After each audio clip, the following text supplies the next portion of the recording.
Welcome to AP today news. Srikakulam జిల్లా ఇచ్చాపురం రాష్ట్ర BC convener కొండ శంకర్ ఆధ్వర్యంలో బైక్ ర్యాలీ జరిగింది. ఇచ్చాపురం నియోజకవర్గంలో పట్టణ వెలవేలుపు శ్రీ శ్రీ శ్రీ స్వేచ్ఛావతి అమ్మవారిని శ్రీకాకుళం జిల్లా గౌరవ పార్లమెంట్ సభ్యులు కింజరపు రామ్మోహన్ నాయుడు మరియు ఇచ్చాపురం నియోజకవర్గం గౌరవనీయులైన శాసనసభ్యులు డాక్టర్ బెంతాలం అశోక్ బాబు గారు సమయం 4 గంటలకు అమ్మవారిని దర్శించి ప్రత్యేక పూజలు నిర్వహిస్తారు.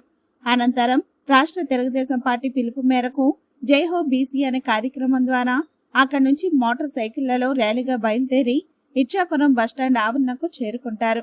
పట్టణంలో ఉన్న స్థానిక బస్టాండ్ ఆవరణలో కీర్తిశేషులు కింజరపు ఎర్రన్నాయుడు గారు విగ్రహానికి పూలమాల వేసి మోటార్ సైకిల్ ర్యాలీగా రాజ్గారి మైదానం మీదుగా స్థానిక జామియల్లమ్మ పొట్ట దగ్గర ఎంపీ గారి నిధులతో బిల్డింగ్ ను ప్రారంభించేదరు.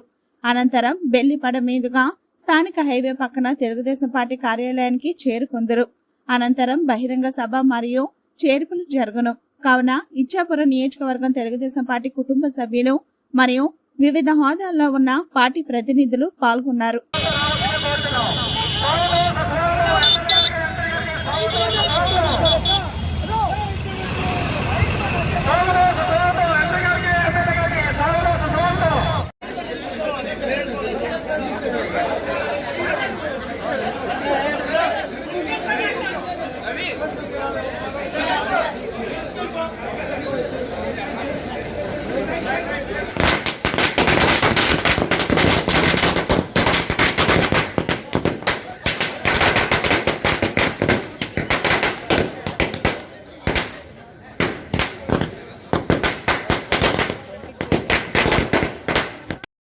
ఈయన ఒక్కడే కానీ ఈయన కవతలు ఎంతమంది ముగ్గురిని పెట్టారు అంటే ఒక్కరితో పని కాదని చెప్పి ముగ్గురికి పదవులు ఇచ్చి వాళ్ళందరికీ కూడా పోటీకి దిగుతున్నారు.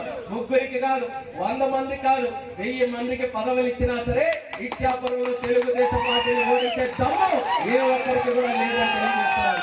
అది తెలుగుదేశం పార్టీకి ఇచ్చాపురం ప్రజలకి ఉన్నటువంటి అవినాభావ సంబంధం.